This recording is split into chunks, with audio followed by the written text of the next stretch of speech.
I don't usually tell stories online, but after what happened, I don't think I can keep this to myself anymore. My name's Marcus, I'm 28, and I drive Uber to cover my rent. Nothing fancy, just a beat-up sedan and a phone that overheats if I run more than 2 apps at the same time. But about 2 months ago, I signed up for something different. The company launched a new project, a virtual reality city. A high-end simulation where drivers and passengers could meet in a fully immersive VR environment. It sounded insane, but the pay was double a normal shift. The catch? You had to agree to their rules. And once you put the headset on, you couldn't take it off until the ride was done. At first I thought, okay, it's just a gimmick like some tech bros trying to gamify taxis. I could sit on my couch, headset on, and earn extra cash. Easy money. Then I opened the driver's app, and that's when I saw the list. 9 rules. Not guidelines, not tips. Rules. Written in plain white text on a black screen, with this weird static buzzing behind them, like the text itself was alive. Rule 1. Never look into the rearview mirror after 3 a.m. Rule 2. Do not accept rides from passengers wearing gray clothing. Rule 3. If the GPS tells you to stop, accelerate instead. Rule 4. Never ask a passenger where they're going. Let the app handle it. Rule 5. If a passenger offers you food, refuse politely. Rule 6. Do not open the glove compartment under any circumstances. Rule 7. If you hear knocking from the trunk, ignore it. Rule 8. Always finish the ride no matter what. Rule 9. If you see another version of yourself in the city, do not engage. Just keep driving. I remember laughing, thinking it was part of the theme, like some haunted house-type rules to make things more immersive. But at the bottom of the list it said in bold red letters, breaking the rules voids your contract and may end your session permanently. That word, permanently, stuck with me. But I shrugged it off. Money was money and I had bills piling up. So I hit accept. The screen blinked and the next thing I knew I was sitting in my car. But not really. It looked like my car, smelled like my car, even had the coffee stain on the passenger seat. But when I touched the dashboard, it felt smoother, colder, too perfect. Outside, the city stretched like a neon fever dream. Skyscrapers shimmered with moving lights, streets bent at impossible angles, and digital billboards glitched between ads like they were stuttering. But somehow it still looked real, so real that my brain accepted it instantly. That's when the dispatcher's voice came through. Not a human voice, not exactly robotic either. More like someone whispering through static. Driver 712 online. Your shift begins now. Remember the rules. My throat went dry and I adjusted the rearview mirror out of habit, then quickly pushed it back down, realizing what I was doing. Old habits could kill me here. The app pinged. First ride request. Pickup location. Sector 5, Neon Bridge. Time 2:58 a.m. I checked the clock on the dash. 58. My pulse quickened. This wasn't like normal Uber. They didn't ease you in. They threw you straight into the deep end. The streets were eerily empty as I drove. The tires didn't hum like in real life. Instead, they had this faint electric buzz like a console running in the background. Streetlights flickered overhead, some too fast, others too slow, like the city couldn't quite sync with itself. My phone lit up again. Passenger waiting. Do not be late. I pulled onto the bridge and there he was. A man, maybe mid-20s, standing dead still in the middle of the road. His clothes flickered between textures like the system couldn't decide what to dress him in. 1 second jeans, next second slacks, then back to jeans. But his shirt was gray. My hand froze on the wheel. Rule 2. Don't accept passengers in gray clothing. My instinct screamed to cancel the ride, but the app wouldn't let me. The button grayed out. The dispatcher's voice came through again, clearer this time, almost mocking. Pick up the passenger driver. Rule 2 does not apply until after 3. I checked the clock. 3 hours a.m. sharp. The man opened the door and slid into the back seat without a word. He didn't blink. His eyes were locked on the rearview mirror, and my stomach twisted when I realized he wasn't looking at me. He was looking past me, at something else. I wanted to end the ride right there, but the car started moving on its own like the system had taken over. My hands were still on the wheel, but it didn't matter. The dispatcher whispered, "Drive," and I did. I opened the app and saw my first ride pop up. The pickup point was on an empty street in the middle of the virtual city. The passenger's name was just User 404. My throat went dry. I wasn't sure if I was ready, but my hands had already turned the wheel. The tires rolled forward, humming against the glowing road. When I arrived, there was already a figure waiting. He didn't step out of a house or a bar or anything normal. He was just standing there like someone had dropped him into the world. He wore a wrinkled black suit, tie loose around his neck, skin pale as chalk. His eyes, if you could call them that, looked blank, glassy, almost unfinished. He opened the back door and slid in without looking at me. His movements were too smooth, too perfect. I cleared my throat. Good evening. Where are you headed? The second the words left my mouth, my chest tightened. Rule 4. Never ask where the passenger is going. Silence filled the car. Then slowly he lifted his head. His lips moved like they were stuck on a delay. When the voice finally came out, it was flat, monotone like a recording. The app knows. My pulse jumped. The GPS screen flickered, then lit up with a route I didn't recognize. Lines glowing red, pulsing like veins. I pretended to nod, pressed the gas, and followed. The streets dragged on endlessly. Same buildings repeating over and over. Same billboards flashing the same frozen woman's face, smiling too wide. But each time we passed, her eyes twitched like she was trying to look directly at us. My grip on the wheel tightened. I flicked my eyes up to the rearview mirror. The man sat stiff, hands resting perfectly on his knees. But his reflection in the mirror lagged a half-second behind his body. My stomach dropped. I jerked the mirror down, refusing to look. His voice cut through the silence. Do you like driving at night? His tone was smoother this time, but it still didn't sound human.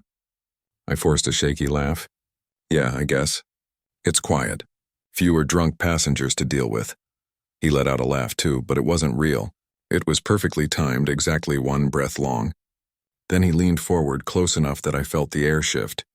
He whispered, if the road never ended, would you keep driving? My mouth went dry. I wanted to crack a joke, something about getting paid overtime, but no words came out. Just then the GPS blinked, urging me to turn into an alley. Only this alley wasn't right. The streetlights were upside down, glowing faintly like smoke. My mind snapped back to Rule 3. If the GPS tells you to stop, accelerate. But it wasn't telling me to stop, it wanted me to turn. The steering wheel vibrated like someone else was guiding it. My knuckles whitened as I fought the pull. The man tilted his head, voice low. Driver. We're late. My eyes darted to the mirror. Late for what? He didn't answer. Just smiled, too wide, stretching unnaturally. At that moment, my phone buzzed. A new notification glowed across the screen in blood-red letters. Do not turn. My chest tightened. I slammed the gas, barreling straight past the alley. The car shuddered violently as if something had tried to drag us sideways. But I held the wheel with everything I had. The tires screamed against the glowing pavement. The passenger sat still, smile frozen, and said softly, You shouldn't have done that. Now it sees us. My breath caught. What sees us? I demanded. But before I got an answer, a sound filled the air. Not from behind. From above. An engine, deep, growling. I looked up. My heart nearly stopped. On the glass wall of a skyscraper beside us, a car was driving parallel to mine. Upside down, glued to the building. Its headlights burned into me, blinding. Through the windshield, I saw the driver. It was me. My face pale and lifeless, staring straight down at me.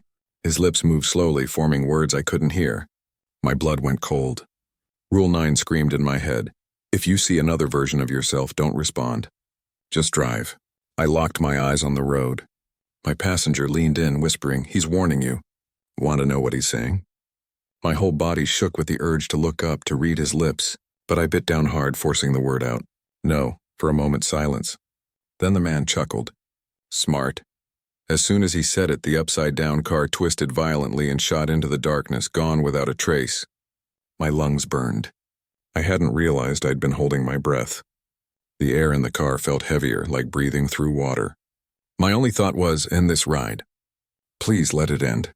As if the system heard me, the GPS pinged. You have arrived. I slammed the brakes. The street was pitch black, deserted. The man opened the door and stepped out, movement stiff as before, but this time he leaned back down, his blank eyes locking with mine. Next time, he said, voice sharp as broken glass, don't break the rules. He shut the door. I blinked and he was gone. I sat frozen, staring at the dashboard clock, 3:30 a.m. My phone buzzed. Trip complete. Balance 220. A lump formed in my throat. Easy money, too easy. But the cost? I wasn't sure I wanted to pay it. Then, just as I started to breathe again, another notification popped up. New ride request.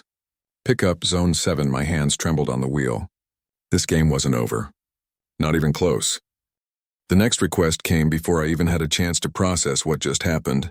The screen flashed red for a second, like the app itself was glitching before it settled on the new pickup. Zone 7. My gut twisted. I remembered the rules scribbled in that old notebook I'd found in the glove box when I first signed up. Never accept rides in Zone 7 unless you're ready to gamble with your life. I almost hit decline, but my finger froze above the screen. Declining wasn't an option. The app buzzed violently, the kind of buzz you don't ignore, like an electric shock waiting to snap your bones. My stomach dropped and I tapped accept. The map shifted, pointing me east. The city around me started to change the closer I got. The neon signs that had been glowing with fake cheer dimmed, flickering like dying stars. The skyscrapers leaned closer together like they were whispering. The air itself felt heavy, pressing against the car. I gripped the wheel tighter, muttering to myself, "It's just a game, just code. None of this is real." But the way my chest burned and the sweat slicked my palms told me otherwise. When I pulled up to the pickup spot, I didn't see anyone at first. Then slowly a shape peeled itself out of the shadows. This passenger was different. She looked normal, or at least normal enough to trick my brain for a moment. A young woman in a hoodie, jeans, hair tied up messily like she'd just stepped out of a late-night study session. She climbed in, sliding into the back seat with a soft, "Thanks for coming." Her voice was shaky, real in a way the last passengers had never been. That put me more on edge than anything else. I glanced at her in the mirror and immediately wished I hadn't. Her reflection was wrong. It lagged again, but not just a half second like before. It was smiling. She wasn't. My throat tightened. She caught me staring. "What?" she asked, tone sharp, defensive, like she'd caught me judging her. I forced a quick smile. "Nothing. Just tired."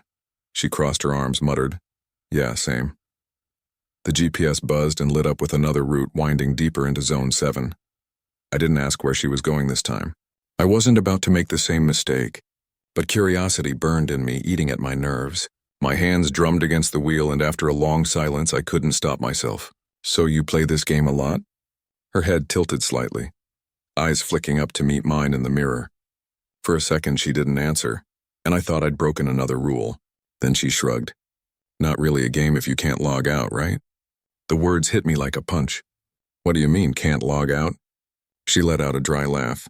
"You think you're different? That you're gonna finish a shift and walk away? Look around. This city doesn't end. You'll figure that out soon enough." I felt my stomach knot. "So, you're stuck here?" Her smile twisted, but not in a funny way. "Aren't we all?" Before I could press her, the GPS chimed sharply, louder than usual. We'd arrived. But instead of a building, there was a glowing archway like the entrance to a tunnel. The walls shimmered like water, and through it I could see movement. Shadows twisting, bending, forming shapes that didn't make sense. My instincts screamed at me not to go through.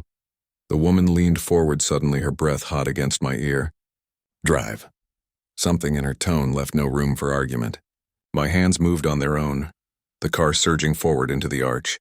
The world outside blurred instantly, turning liquid, and then snapped back into place. We were in a different part of the city now, but it felt wrong. The streets were empty, no neon, no noise, just endless rows of dark windows. Each one reflected the car as we passed, but the reflections weren't exact.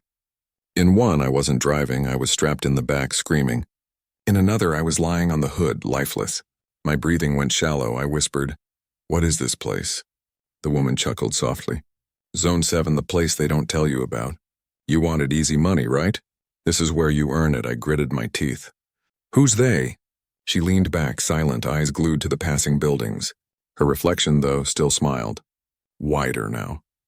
The silence stretched until the GPS pinged again, destination ahead. I slowed, pulling up to what looked like an abandoned office building. Its doors were wide open, yawning like a mouth. The woman reached for the handle but stopped. Her eyes met mine in the mirror, and for the first time her real expression matched the reflection. A too-wide grin. "Here's a tip," she whispered. "Next time don't accept rides from Zone 7. Then she stepped out. The second the door closed, she vanished, No fading, no walking away. Just gone, my heart pounded. I sat frozen, staring at the empty spot until my phone buzzed again. Another notification. But this one wasn't a ride request. It was a message from unknown, stop breaking the rules. Or we'll stop you. The letters pulsed on the screen, and for the first time I thought about ending the app, throwing the phone, logging out. But my hands didn't move. The steering wheel hummed again, alive beneath my fingers, guiding me forward whether I wanted it to or not. The rules weren't just suggestions. They were chains, and I had just learned how tight they could squeeze. After that night in Zone 7, I couldn't shake the feeling that I'd been marked. It wasn't just paranoia. Even when I logged off, the hum of the car followed me. I'd be in my crappy apartment trying to fall asleep, and I'd swear I heard the low rumble of the engine outside my window. Once I actually went out to check, heart pounding, expecting to see the neon glow car parked on the street. Nothing. Just an empty curb and a flickering street lamp that buzzed like it was about to explode. But the fear wasn't enough to stop me from driving again. I told myself it was just a job, just VR, just code. Rent was due. My fridge had nothing but a sad jar of pickles. So I put the headset back on the next night, against every screaming instinct in my body. The city greeted me like nothing had happened. Neon lights, digital haze, buildings stretching into the foggy sky. But the air felt heavier, like the whole place knew I'd broken rules. My phone buzzed immediately. Another ride request. Zone 5 this time. Relief washed over me. At least it wasn't 7. The pickup was outside a glowing diner, the kind of place that looked ripped straight from the 1950s but smeared with neon pinks and blues. A guy stood under the flickering sign, smoking. His suit was wrinkled, tie loosened, face pale like he hadn't slept in weeks. He climbed in without a word, slumping in the back. Rough night? I asked, trying to break the silence. He snorted. Rough life. The GPS lit up, but instead of showing a full route, it only displayed the first turn, then blanked out. I frowned, tapping the screen. Nothing. Happens all the time, the guy muttered, lighting another cigarette. They don't want you to see the end. Makes it harder to quit halfway. That made my skin crawl. They? Who's they? He laughed, a hollow sound. Same ones who wrote those rules you found. Same ones watching you right now. He exhaled smoke that curled unnaturally in the cabin, forming shapes that almost looked like faces before dissolving. I gripped the wheel tighter. You've been driving long? His reflection in the window shook its head, but the man himself nodded. My stomach flipped. Long enough to know you don't get out clean, he said. Long enough to know Rule 9 is the one you should fear most. My chest tightened. There are only 8 rules. His eyes flicked to mine in the mirror. For a split second, they weren't human. Just empty sockets glowing faintly red. Then they blinked, normal again.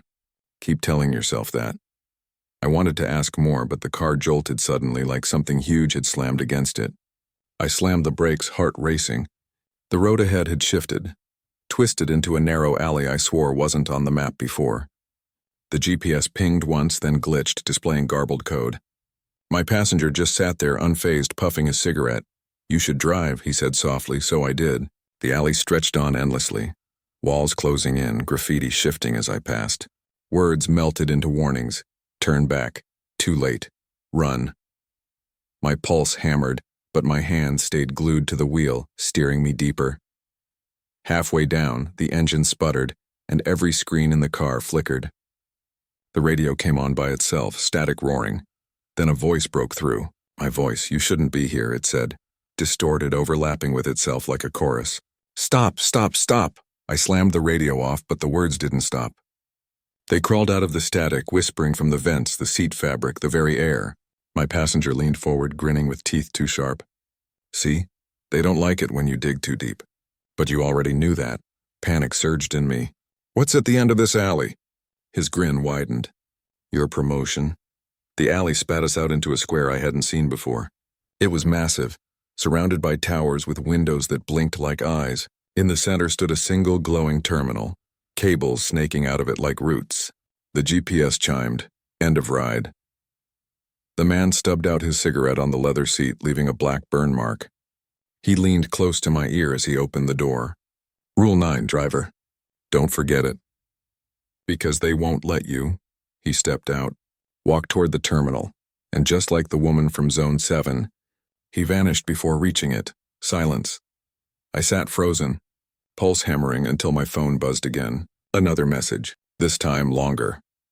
Unknown. You're asking questions you shouldn't. The rules are there for a reason. Obey them, or the city will rewrite you. I stared at the words until they blurred. My throat was dry, my chest tight. I wanted to rip the headset off, quit, delete the app. But when I reached up, my hands wouldn't move. They just clenched the wheel harder as if something unseen pressed them down. The car hummed again, louder than ever, engine purring like a predator. A new ride request popped up instantly. Zone 3. The screen flashed once, then twice before stabilizing. I didn't tap accept. I didn't need to. The car accepted for me. That's when it hit me. I wasn't driving anymore. I hadn't been for a while. The city was, and it was leading me somewhere deeper. The car pulled itself through the glowing streets of Zone 3 like it had a mind of its own. I wasn't touching the wheel anymore, not really. My hands were locked in place, muscles burning as if invisible strings tugged at them. Every instinct screamed at me to rip the headset off, but the same force holding my hand seemed to hold my whole body too. I was trapped. The streets in Zone 3 were different. Cleaner, sharper. Neon skyscrapers reflected off perfectly polished black pavement. The whole district felt sterile, like it was trying too hard to be perfect. People lined the sidewalks, but none of them looked real. Their faces were identical, blank smiles plastered under glowing streetlights. They all turned at once when my car rolled by, smiles widening like cracks spreading through glass. The GPS pinged. Another ride.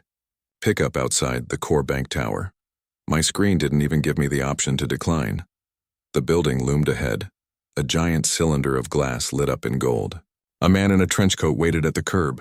His hat was pulled low, but when he lifted his head to step inside, I nearly lost it. His face was mine, not just similar, mine exactly. Same nose, same jawline, even the same little scar above the eyebrow from when I fell off my bike as a kid. He slid into the back seat like nothing was weird, straightening his coat. "Drive," he said in my voice, my throat closed. "What the hell is this?" He chuckled, shaking his head. "You always ask the wrong questions." "No," I snapped, adrenaline surging. "What are you? Why do you look like me?" His eyes met mine in the rearview mirror. Cold, detached. "Because you don't exist without me. I'm the reason you're still driving. I'm the one who signs off your survival every night. But the city doesn't like curious drivers. And you've been asking too much," I gritted my teeth. "So what, you're here to scare me straight?" He leaned forward, resting his arms on the back of my seat. I could smell my own cologne on him. "No, I'm here to test you." The car took a sudden hard left on its own, tires screeching. We weren't on clean streets anymore. The road dissolved into broken concrete, flickering with glitches. Buildings around us warped, stretching and shrinking as if the code was unraveling. The windshield filled with static for a second, then cleared to reveal a tunnel ahead, black, endless, swallowing light. I slammed the brakes, but they didn't respond. The wheel jerked itself straight and the car surged forward. My double laughed. "Rule 9, remember?" I barked back, panicked. "There is no Rule 9. His smile twisted. "Not written. Not for you. But you're about to learn." The tunnel swallowed us whole. Inside it was pitch dark except for the faint glow of the dashboard. My passenger, my double, was gone. I didn't see him leave. He was just gone. The back seat was empty, like he'd never been there. That's when the radio crackled again. A voice poured through. Not static this time, clear, calm, female, almost soothing. "You've entered restricted code," it said. "Unauthorized drivers will be deleted." My chest tightened, sweat rolling down my temples. "Deleted?" I whispered, as if saying it out loud made it worse. The car slowed, lights flickering across the dashboard. Then the headlights cut through the tunnel to reveal figures standing in the road ahead. Dozens of them. Maybe more. Each one was me. Rows of identical drivers, faces blank, eyes glowing faintly red. They stood shoulder to shoulder, blocking the path, every single one clutching a steering wheel in their hands like it was fused to them. The radio voice returned. "Choose." The figures all raised their steering wheels at once. The sound of grinding metal echoed down the tunnel. My breath came out in shallow gasps. "Choose what?" I shouted. The voice answered calmly. "Which version of you survives?" The headlights flickered again, and for half a second I saw it. One of the figures had a slit smile stretched too wide, jaw dangling like it was unhinged. Another had no eyes, just dark sockets leaking static. Another was crawling on all fours, bones cracking with every twitch. They weren't perfect copies. They were broken drafts, failed versions. My stomach churned. My double's words echoed. They don't let you out clean. The car began rolling forward, slow but steady, as if forcing me toward the line of doppelgangers. My hands tightened on the wheel. My mind raced. Fight? Escape? I couldn't even move my feet to the pedals. The windshield HUD flashed red text, eliminate. No, I muttered. No, no, no. Suddenly, one of the copies lunged at the car, slamming its deformed face against the glass. The windshield spiderwebbed but didn't break. I screamed, jerking the wheel instinctively, and this time it moved under my hands. The car swerved, clipping another figure, sending it spinning into the dark. Its body shattered into a cascade of glowing code fragments that dissolved into the air. The others shrieked. A sound like static and screaming layered together. They rushed the car. Adrenaline took over. I slammed the gas, my foot finally working, and barreled through the mob. Figures slammed against the hood, clawing at the windows, teeth snapping, eyes burning. I swerved left-right, smashing them aside, each one exploding into glowing shards. The tunnel filled with the sound of engines, screams, metal crunching. Faster, the radio voice snapped. It wasn't calm anymore. It was urgent, sharp. I floored it, knuckles white on the wheel, every nerve on fire. The car shot forward, scattering copies like bowling pins, until finally, the tunnel ahead opened into light. We burst out into a massive underground garage, neon grids lighting up the walls. The car screeched to a stop on its own, throwing me against the seatbelt. Silence. The radio hissed, then went dead. I sat there, shaking, lungs heaving. The windshield was cracked, glowing faintly with leftover static. My hands were trembling so hard I had to pry them off the wheel finger by finger. Then my phone buzzed. One new message, unknown, you passed. But that was only the first trial. Rule 9 has just begun. I stared at the screen, breath shallow. Passed? That nightmare was just the start? Somewhere deep in the garage, an engine roared to life. Not mine, something bigger, heavier, coming closer. The garage was massive, stretching further than the headlights could reach. The neon lines across the walls pulsed faintly, like veins carrying some strange digital blood. I sat frozen, fingers still gripping the wheel, when the sound hit again. A deep mechanical growl, so heavy it rattled the steering column. It wasn't just an engine, it was like something breathing through a machine. My phone buzzed on the dashboard. Same unknown number. Unknown, stay inside the car. Do not make eye contact, I muttered under my breath. What the hell is that supposed to mean? The growl turned into a screech of tires. Headlights, two massive beams, lit up at the far end of the garage. Then the shape rolled forward, slow at first. It wasn't a normal car. It was like someone had taken the body of an old muscle car and stretched it too far, slammed armor over the sides, and stitched blinking red lights where windows should have been. The thing was alive. I could feel it, the radio crackled. A man's voice this time. Driver 27? You shouldn't be here, I jumped. Who are you? My voice cracked more than I wanted. The voice chuckled, low and tired. A survivor, or what's left of one. You passed your first trial, but you think that makes you safe? This city doesn't forgive curiosity, and that garage beast? It doesn't let anyone leave clean. The headlights on the monster car tilted, locking directly on me. My chest tightened like I'd been hit with a punch. I whispered into the empty air, "Don't make eye contact. Don't make eye contact," and dropped my gaze to the steering wheel. But curiosity, it's a sickness. My eyes flicked up for just a second, and I swear I saw it. Behind those headlights wasn't an engine. It was eyes. Human eyes, stretched wide, bloodshot, blinking inside the glow. The beast wasn't a machine at all. It was something caught between metal and flesh. The monster engine revved, and the whole garage shook. My car's dashboard lit up with red warnings. Impact incoming, escape route activated. Escape route? I muttered, scanning the windshield. Then a small arrow appeared on the HUD, pointing toward a ramp that hadn't been there a second ago. The garage beast roared and launched forward. I slammed the gas. My tires squealed as I shot toward the ramp, the headlights behind me growing bigger and bigger.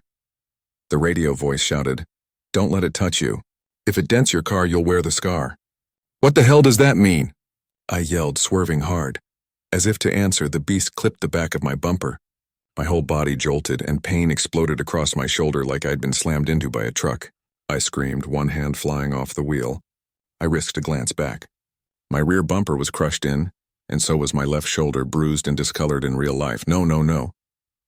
I howled. The radio voice barked, "Drive, or it'll tear you apart piece by piece." I gritted my teeth, forced both hands onto the wheel, and floored it. The ramp rose in front of me, glowing faint green, leading upward into some impossible corridor. My car launched onto it, tires skidding, but the beast was right behind me. Its headlights burned hotter, so bright they reflected off every surface, searing into my rearview mirror. The corridor twisted, walls tightening like a tunnel spiraling around me. Neon numbers scrolled across the walls, binary code maybe, flickering like graffiti. The radio cut back in, the man's voice almost calm now. "You can't outrun it forever. You need to make it crash. It only respects destruction." How the hell am I supposed to crash something that size? I shouted. Static. Then silence. Great. "Thanks for nothing," I muttered through gritted teeth. The beast roared again, slamming the side of my car. Metal screamed. My ribs felt like they cracked under invisible pressure. I gasped in pain, barely holding the wheel steady. Another slam, this time from the other side.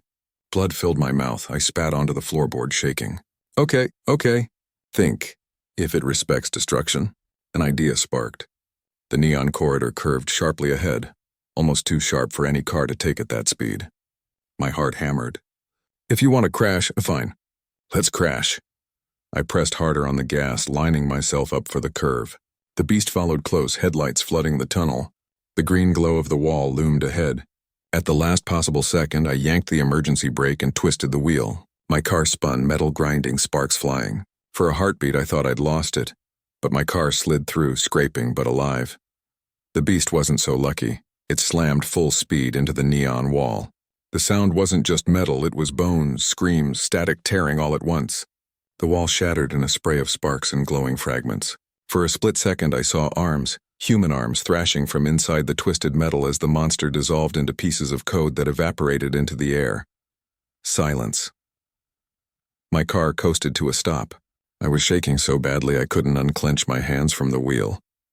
Blood dripped from the corner of my mouth, my shoulder screaming with every breath. The radio crackled again. The man's voice, soft this time. "Not bad, driver 27, you're still in one piece." "For now." I barked a bitter laugh, coughing blood onto my sleeve. "For now? What the hell was that thing?" Static swallowed his response, but one word pushed through. Prototype. Then the radio went dead again. My phone buzzed on the dash. Another message, unknown. "You broke Rule 10, but you survived. For tonight, that's enough." I slumped back in my seat, heart pounding. Rule 10? How many damn rules were there? And what happened when I broke them all? The HUD flickered, then displayed a new destination. Zone 4, I groaned, wiping blood from my mouth. Guess we're not done. As I eased the car forward, the neon tunnel ahead pulsed alive again. I could still hear faint echoes of the beast's roar behind me, like the city itself was reminding me I wasn't safe. Not yet.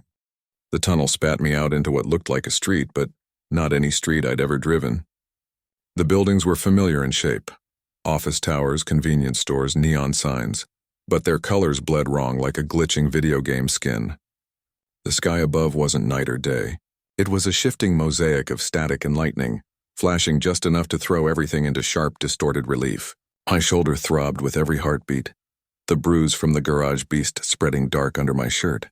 Every time I shifted the wheel, pain flared. The HUD blinked. Zone 4, passenger pickup. I let out a shaky laugh.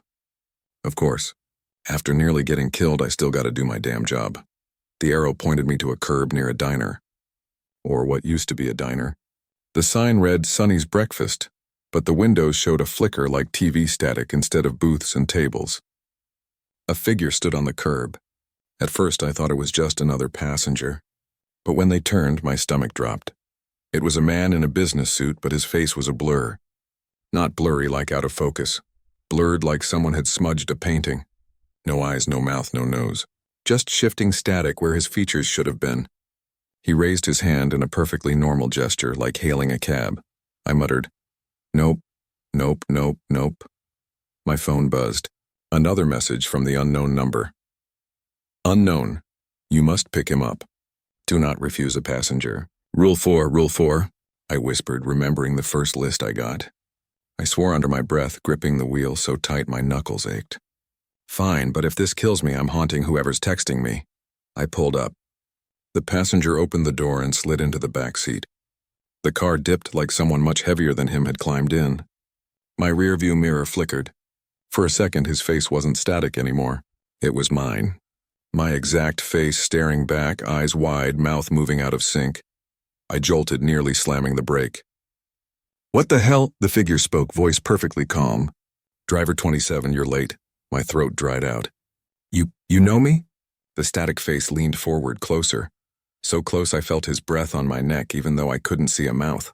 "I am you. I'm what you become if you keep driving." I laughed nervously, shaking my head. Great, a creepy fortune cookie in a suit. Thanks for the pep talk, but deep inside my chest tightened. What if it was true? What if every ride, every broken rule, every scar was dragging me closer to whatever he was? The HUD marked the route, a straight shot down the street. But as I drove, the city warped. The buildings leaned inward, windows opening and shutting like blinking eyes. Street lamps bent to follow us, buzzing with electricity. The passenger whispered, his voice low but clear, every word slicing into my brain. "Do you feel it? The city breathing? Every turn you take, every rule you follow, you feed it. That's why we never leave. That's why you'll never leave." "Shut up," I snapped, though my voice cracked. He chuckled softly. "Tell me, driver 27, have you noticed the scars? Each time they touch you, they don't just hurt. They stay. You wear the city. You're already not the same." My grip faltered on the wheel. My shoulder ached. Ribs screaming from the garage hit. My reflection in the rear view showed my face pale, lips cracked, eyes darker than I remembered. The passenger leaned closer, static buzzing where his face should be. "You're changing." I lost it. "Get out of my car!" I slammed the brakes, tires screeching on the neon pavement. The car stopped dead in the middle of the warped street. I twisted around, glaring at him. "Out. Now." My phone buzzed instantly. Unknown. Do not eject a passenger mid-ride. Rule 5. I swore and pounded the steering wheel. I hate these rules. The static face tilted his head like he was amused. "Breaking them doesn't free you. It only feeds the city faster." Suddenly, the headlights behind me flared. In the rear view, a caravan of cars appeared. Dozens, maybe hundreds. Each one twisted wrong, glowing with the same sick neon veins as the garage beast. They lined up in perfect silence, engines growling like a pack of predators waiting for the kill command. My passenger said, "Drive." My hands shook on the wheel. "If I don't? Then they'll drive through you." The engines revved in unison, the sound vibrating my bones. I slammed the gas. The caravan followed. We tore through the streets, buildings warping faster, the road splitting and twisting beneath us. My passenger whispered directions, ones the HUD didn't show. "Left here. Don't slow down. Don't look up." "Why the hell not?" I asked. "Because if you look up, you'll see the city for what it really is." I bit back a curse and kept my eyes on the road. The caravan chased us, headlights a sea of glowing eyes, engines howling. One clipped my bumper again, pain lancing across my ribs like knives. I screamed through clenched teeth, forcing the wheel straight. "Faster," the passenger said calmly. "I'm trying." I yelled, sweat dripping down my forehead. The road narrowed, becoming a bridge suspended over a void. The city fell away, nothing but static and lightning beneath. The caravan gained. My car shuddered. The passenger leaned close to my ear, voice like broken glass. "Do you want to live, driver 27? "Yes," I shouted. "Then trust me." "Why the hell would I trust you?" "Because I am you." I risked a glance in the mirror. His face wasn't static anymore. It was mine again, but twisted, scarred, eyes hollow. He grinned with my own mouth. The caravan surged forward, one of the cars slamming into my side. My ribs cracked. Blood filled my mouth now. My passenger shouted, "Turn right." "There is no right!" I cried. But then, as if the world shifted to obey him, an off-ramp appeared. Glitching, flickering, not entirely real. Without thinking, I yanked the wheel. My car skidded, nearly tipping, and shot onto the ramp. The caravan didn't follow. They roared past, straight into the void, their screams swallowed by static. I slammed to a stop at the ramp's end. My chest heaved, blood dripping from my lips. My shoulder, my ribs, they felt broken beyond repair. My passenger sat calmly in the back seat, face static again. "You see now," he said, "every ride is a test. Every test breaks you, piece by piece, until there's nothing left but me. I stared at him, rage and terror mixing in my gut. I'm not becoming you. The static hissed louder. You already are. Then, without warning, he vanished, just gone. The seat behind me empty. My phone buzzed one last time. Unknown. Rule 6. Never trust your reflection. I dropped the phone, my hands trembling. My reflection in the rear view smiled at me even though my lips didn't move. I don't know how long I sat there on that glitching ramp. My breath shallow, blood drying on my lips. The city around me wasn't quiet, far from it. It pulsed like a heartbeat. The neon veins in the buildings throbbed in rhythm with my chest, and for a 6-second, I thought maybe my heart wasn't beating on its own anymore. Maybe it was syncing with the city, becoming part of it. My reflection in the rear view still smiled at me, that wrong grin stretching too wide. I ripped the mirror down, tossing it to the floor. My phone buzzed instantly. Unknown. Rule 7. Never destroy your reflection. Of course, I muttered, slamming my fist against the steering wheel. Of course there's a rule for everything. The windshield flickered and the HUD shifted. A new message appeared across the glass. Final test passenger pickup. Zone 5, I groaned. You gotta be kidding me. After all that? The arrow blinked insistently, pointing toward the core of the city. I put the car in drive even though my ribs screamed with every breath and followed. The streets warped tighter the deeper I went. Streetlights bent like crooked fingers, storefronts stretched too tall, their windows spilling static instead of light. At one intersection, I saw other drivers, or at least I think they were. Cars like mine, headlights dim, drivers with faces hollowed out. They moved like puppets jerking at the wheel. One looked at me, eyes black pits, and mouthed silently. Turn back, I almost did. But the arrow pulsed red and my chest tightened like hands squeezing my lungs. The car wouldn't let me. Finally, I reached Zone 5. It wasn't a street. It was a plaza, open and wide, with a single tower in the middle. The tower looked like an office building, glass and steel, except it stretched too far into the sky, vanishing into the static clouds. At the base, a figure waited. It was a girl. Couldn't have been more than 16. She wore a hoodie 2 sizes too big, sleeves covering her hands, sneakers scuffed and old. But what froze me wasn't her clothes. It was her eyes. They were clear, human, real. Not static, not hollow, just terrified. She looked straight at me and mouthed, "Help!" I slammed the brakes, my heart pounding. My phone buzzed again. Unknown. Rule 8. Always pick up the final passenger. No exceptions. I swallowed hard, unlocked the doors, and she scrambled in, hugging her knees in the back seat. "Drive," she whispered, voice shaking. "Where to?" I asked, my throat raw. "Anywhere but here." The HUD lit up, a route glowing bright. But the girl grabbed my arm, nails biting into my skin. "Don't follow it. It's lying." My blood ran cold. "What do you mean?" "They use the rules to trap you. Every ride, every scar, it feeds the city. If you take me where it tells you, we won't come back." My phone buzzed. Unknown. Do not deviate from the route. Rule 9. The girl's grip tightened. "Please, you have to choose. Them or me." I stared at the road ahead. The arrow blinked like a heartbeat, guiding me deeper into the tower. But the girl's eyes, they were real, human. I hadn't seen real in hours, maybe longer. Behind me, the city rumbled. I glanced in the rear view, forgot I'd torn it down, and saw only the glass on the floor, spider-webbed with cracks. My reflection smiled faintly in the shards. "Driver 27, it whispered, though no mouth moved. The girl tugged me again. "Don't listen." The ground beneath the car shook. From the alleys, the caravan returned. Hundreds of cars, glowing veins, engines howling. They poured into the plaza, surrounding us like predators. My phone buzzed nonstop, screen filled with warnings. Rule 9. Rule 9. Rule 9. Choose. The girl screamed. I slammed the gas. Tires squealed, the car lunged forward. Instead of following the HUD arrow, I jerked the wheel left, straight into an alley. The phone shrieked with static, the windshield flashing error in giant letters. The caravan roared, chasing us. The alley twisted impossibly, stretching longer than it should, the walls bleeding neon. My ribs burned, every bump sending fire through my chest. The girl clutched the seat, eyes wide. "Don't stop. No matter what you see, don't stop." "What do you mean?" The walls changed. Faces bulged from the brick, mouths open in silent screams. Hands reached out, brushing the car as we flew past. My shoulder flared where one touched me, leaving a new scar, hot and burning. I gritted my teeth, forcing the wheel straight. I can't do this. Yes, you can, the girl said fiercely. You're still you. That means you can fight it.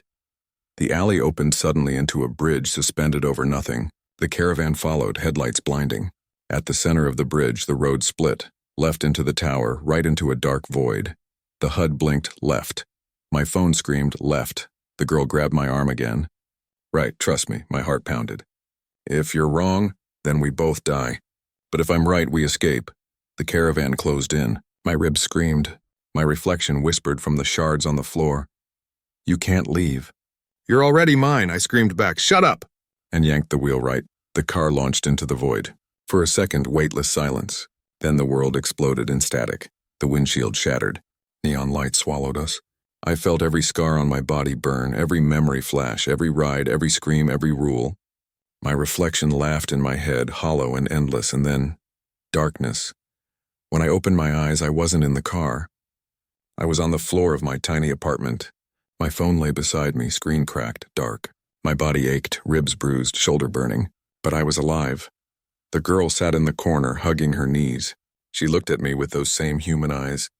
You made the right choice, I croaked, voice barely a whisper. What happens now? She shook her head slowly. Now we run. Because the city doesn't like when someone cheats. The lights in my apartment flickered, my phone buzzed. Unknown. Rule 10. You can leave the car. But the city never leaves you. I dropped the phone, my heart hammering.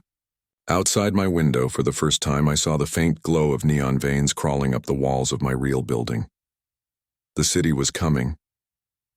When I woke up, it took me a while to accept that I was really awake. My body was heavy, like it had been drained. But the hum of my old refrigerator in the kitchen sounded too ordinary, too human, to be part of that nightmare city. For a full minute, I lay there on the floor, staring at the crack in my ceiling, half expecting neon veins to crawl across it. But they didn't. Just peeling paint and the faint buzz of the light bulb overhead. The girl was still in my apartment. She sat in the corner on the old beanbag I never used, knees pulled up, hoodie sleeves hiding her hands. She watched me without speaking, eyes sharp but tired. The kind of tired that looked bone deep, older than her years. You're real, I finally said, my voice rasping. She tilted her head. I should be asking you that. I tried to laugh, but my ribs flared and I choked instead. She stood quickly, grabbed the water glass from my nightstand and handed it to me. I stared at it like it might melt in my hands, then took a slow sip. It was cold, refreshing, normal. God, I didn't know normal could taste so good. Where are we? She asked softly. My place, I muttered, shifting to sit upright. 1-bedroom apartment, cracked walls, bad landlord. Nothing to brag about. She looked around like she wasn't convinced it was safe. It followed us here. My stomach tightened. The city? She nodded. It doesn't let people go. I rubbed my face, the stubble scratching my palm. Great, just great. Silence hung between us for a moment. I watched her, trying to read her expression. She wasn't glitching, wasn't hollow-eyed like the passengers. She breathed. She blinked. But still, part of me wondered if she was just another trap. What's your name? I asked finally. She hesitated. Emily? It sounded too simple, too normal, but maybe that was the point. Okay, Emily, so tell me, what the hell just happened? Why me? Why the car? Why any of this? She hugged her knees tighter. You picked me up. That's all it takes. The moment you accept a passenger that doesn't belong to the city, you're marked. Marked for what? Her eyes darted to my phone lying on the floor, still cracked from earlier. For them. The rules aren't there to help you survive. They're there to keep you playing. I swallowed hard. So what happens if you break them? You've seen it, she said simply, and she was right. The scars on my arm, the endless caravan, the faces pressing out of the walls. That was what breaking rules looked like. For a while, neither of us spoke. I tried to process the quiet. My apartment felt almost too still. No static flickering across the walls. No glitching streets outside. Just the hum of the fridge, the faint sound of someone walking above me. For a second, I almost convinced myself it was over. Almost. Because every time I glanced at my phone, even lying dark and dead on the floor, I swore I felt it vibrating. Do you live here? Emily asked suddenly, her voice soft, almost curious. Yeah, I said. It's not much, but it's mine. She nodded slowly, like the idea of mine was foreign. Where are you from? I asked back, her lips pressed tight. Not here. Not anymore. The way she said it sent a chill through me. I tried to stand, but pain shot through my side and I collapsed back onto the couch. Emily reached out like she wanted to help, then pulled her hand back. She looked scared, not of me, but of touching me, like contact itself could trigger something. Why me? I asked again, quieter this time. There are hundreds of drivers out there. Why my car? She finally met my eyes. Because you still fight back. The words hit harder than I expected. Outside, a siren wailed briefly, fading into the night. I focused on that sound, clinging to its normalcy. But when it passed, the silence that followed felt too heavy, like the city itself was holding its breath. Listen, I said, forcing my voice steady. We're out. That's what matters. We're not in their streets anymore. Maybe we got lucky. Emily didn't answer. She just stared at the window. I followed her gaze. For a moment, all I saw was the dark outline of the fire escape in the alley below, but then faintly the glow. Neon veins, barely visible, crawling up the brick wall outside like ivy. My chest tightened.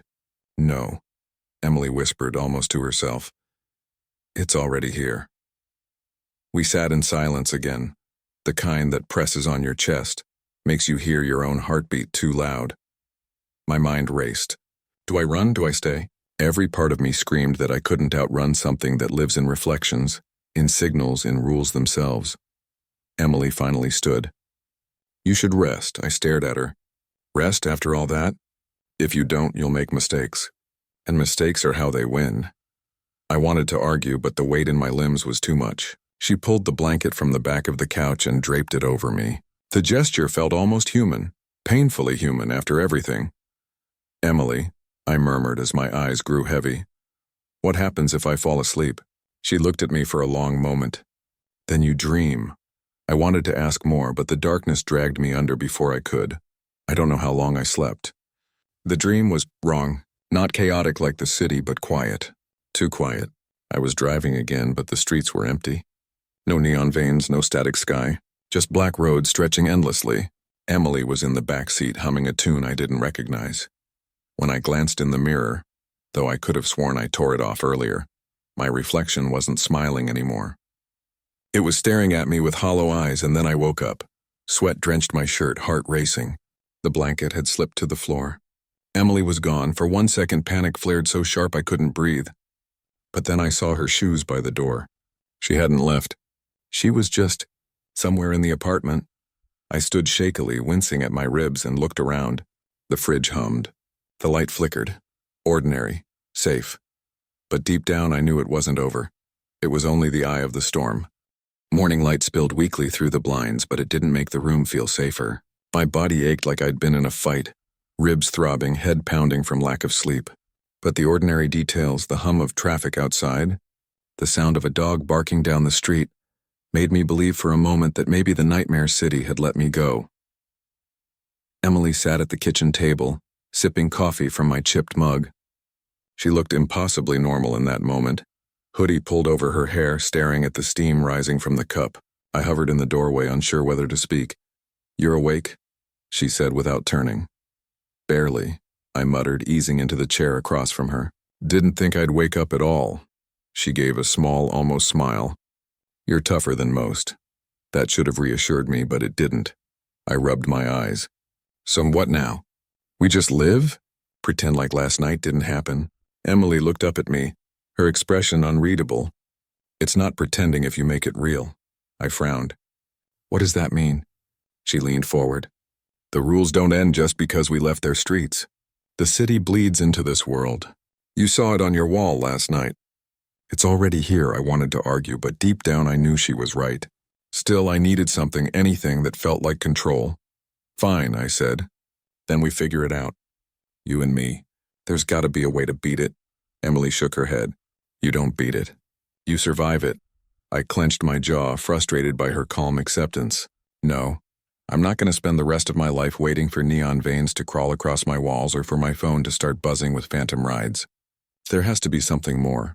She stared at me for a long time, then set the mug down. Maybe. But survival starts with small victories. The way she said it, I realized she wasn't dismissing me. She was warning me, teaching me. Okay, I said. Then first step, we stay alive today. For the first time, she actually laughed, quiet but genuine. That's a good plan. The day passed in uneasy normalcy. I bandaged my ribs, ordered takeout, tried to lose myself in the routine of answering old emails. Emily stayed in the apartment, flipping through my stack of coding textbooks, though I wasn't sure she was really reading them. Every so often I caught her staring at my phone like it was a bomb about to go off. By evening, I almost convinced myself things were stabilizing. The city hadn't pulled me back. The neon on the wall hadn't spread. Maybe Emily was right. Survival could be simple. But then the phone rang. The sound froze me in place. It wasn't the Uber app notification. It was the regular ringtone. Ordinary. Human. But something about it still made the hairs on my neck rise. Emily looked at me sharply. Don't answer it, my throat was dry. It's probably just spam. Or my landlord, don't. The phone kept ringing. 10, 15, 20 seconds. Finally it stopped. Silence filled the room. We both exhaled at the same time. See? I forced a grin I didn't feel. Just spam. But then the voicemail notification buzzed. My stomach sank. Slowly I pressed play. The message was just static. For a long, suffocating 30 seconds, nothing but static. And then faint, layered under the noise, a voice. My voice. Rule number 1. Don't drive after midnight. I dropped the phone like it burned. Emily's face went pale. It knows you now, she whispered. I didn't respond. Couldn't. My own voice echoing rules I never wanted to hear again was too much. Later that night, we sat on the couch in silence, the weight of the message pressing down on us. Finally, Emily spoke. You asked what now? This is it. The city wants you back. It always does, but you can resist it, if you remember who you are. Her words settled into me, strange but grounding. I'm just a guy trying to make rent, I said bitterly. No, Emily said, shaking her head. You're the driver who didn't give up. That's why I chose you. I looked at her, startled. You chose me? She met my eyes, unflinching. I've been looking for someone who could survive. Someone stubborn enough to fight even when it doesn't make sense. That's you. The admission hung between us. Part of me wanted to scream, demand why she dragged me into this. But another part felt the tiniest spark of pride. So what? You're my passenger forever now? I asked, half joking. Something like that, she said softly. Despite everything, I laughed. A real laugh this time. And for the first time since this nightmare started, I felt a flicker of hope. Maybe this was the resolution. Not an ending, but an uneasy partnership. A fragile peace with the chaos. Survival, one day at a time. That night, as I finally drifted off to sleep, I heard the faint hum of neon outside my window. But it didn't scare me the way it used to, because I wasn't alone anymore. And that, for now, was enough. I woke up to the sound of buzzing. Not my phone, not the fridge, but something deeper, like electricity running under the floorboards. The digital hum of a city that didn't belong here. Emily was already awake, sitting upright in the chair by the window, her face pale in the dim light. It's starting, she whispered. I pushed myself up, ribs protesting. What's starting? She pointed at the blinds. Hesitant, I pulled them open and froze. Outside wasn't my street anymore. The row of apartments, the familiar cracked sidewalk, even the dog that barked every morning. They were gone. In their place stretched neon-lit skyscrapers, glowing advertisements in a language I didn't recognize, and roads that twisted upward into impossible spirals. My entire apartment now looked out onto the virtual city. I stumbled back. No, this isn't real. Emily stood and grabbed my shoulders, her eyes burning with urgency. It's real enough. You let it in and now it's claiming you. Panic surged through me. We just sit here? Wait for it to swallow the rest? She shook her head. We fight, together. The apartment shook violently, picture frames rattling on the walls. My phone lit up on the table, buzzing so hard it slid across the wood. Against my better judgment, I picked it up. The screen displayed a new message. Final ride accepted, pick up yourself. The words made my stomach twist. Emily's voice cut through the chaos. This is it. The last test. If you survive this ride, you're free. And if I don't? I asked, though I already knew. Her silence was answer enough. The walls of the apartment began dissolving, pixels flaking off like ash. Through them I could see the endless streets of the city, shimmering with toxic light. I clutched my keys, realizing they were the only thing that still felt solid in my hand. Suddenly, a car screeched to a halt outside the crumbling doorway. My car. Or at least a twisted version of it. Its headlights glowed an unnatural blue, its frame pulsed faintly like it was alive. Emily gripped my arm. Drive. And don't forget the rules. I wanted to argue, to scream that I was done playing by the city's rules. But the ground beneath us was already fracturing, pulling us toward the waiting car. I yanked Emily with me and together we slid into the front seats. The dashboard flickered on, but instead of numbers, the speedometer showed a countdown. 10 die. 9:59, 9:58. What happens when it hits 0? I asked, starting the engine. Emily's eyes stayed locked on the road. Don't let it. The ride was like nothing I'd ever experienced. Streets warped and bent like serpents, skyscrapers folded inward, and traffic lights blinked colors that didn't exist. I gripped the wheel so tight my knuckles ached, dodging shadowy pedestrians who flickered in and out of existence. Some had faces like mine. At every intersection, signs appeared, bright neon arrows pointing down different streets, each labeled with rules I recognized: no eye contact, keep driving, never trust passengers. Each time I obeyed, the countdown slowed. Each time I hesitated, it jumped ahead. Emily watched me closely, her voice sharp when I faltered. Focus, you know this game. It's just another night shift. Her calm under pressure steadied me, but the city wasn't done. A figure suddenly appeared in the back seat, reflected in the rearview mirror. It was me, same hoodie, same tired eyes. Pull over, the reflection whispered. You're exhausted. Let me drive, my hands trembled on the wheel. Emily, it's me. No, she shouted. It's not you. Keep your eyes forward. The reflection grinned, its teeth too sharp. She'll get you killed. You know it. She's the reason you're trapped. Emily's voice cracked, desperate. Don't listen. My heart pounded. For a split second, I almost believed the reflection. But then I remembered the voicemail from last night, my own voice reciting the rules. The city was mimicking me, twisting me against myself. I slammed my hand against the rearview mirror, shattering it. The back seat was empty again. Emily exhaled in relief. Good. You're learning. The countdown hit Tuang. Streets narrowed into a single glowing bridge suspended over endless darkness. At the far end, I saw a glowing exit sign, the first sign of escape I'd seen. I pushed the accelerator, engine roaring. The bridge shook violently as the city screamed around us, neon lights bursting like fireworks. Figures climbed from the sides, passengers with hollow eyes reaching for the car, chanting in unison, "Stop, stop, stop."